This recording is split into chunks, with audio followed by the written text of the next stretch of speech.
arrêtez de faire de remous, restez tranquille. Alors là, je pense, voilà, c'est là que ça va attraper. Regardez, petit à petit, là aussi.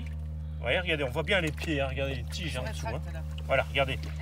Eh bien, donc bonjour, je m'appelle Hervé Roch, donc j'anime des sorties découvertes à marée basse, donc que j'appelle les safaris à marée basse, et ça depuis donc maintenant 2 ou 3 ans. Qu'est-ce qui veut la prendre dans sa main?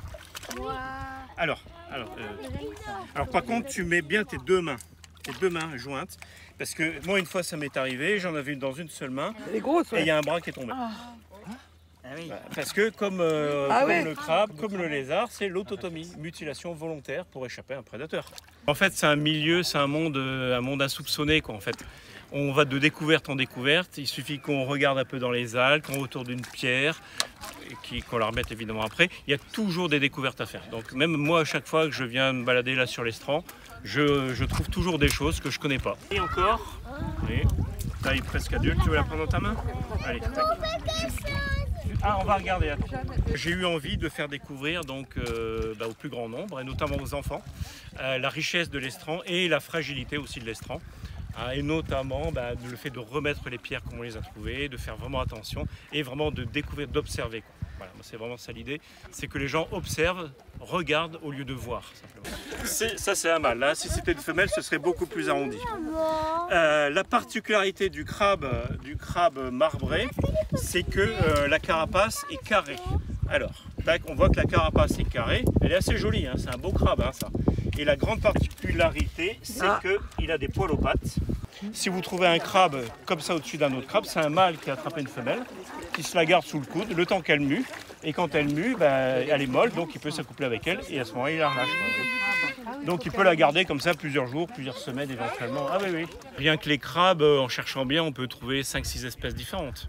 Des algues. Les algues, alors voilà, les algues, les crevettes, les étoiles de mer, les bernards l'ermite, les oursins, les lièvres de mer. Enfin, c'est vraiment une découverte sans fin, quoi. C'est un monde infini. C'est une exploration, voilà. C'est pour ça que j'ai appelé ça un safari, parce ouais. que vraiment, c'est une jungle miniature.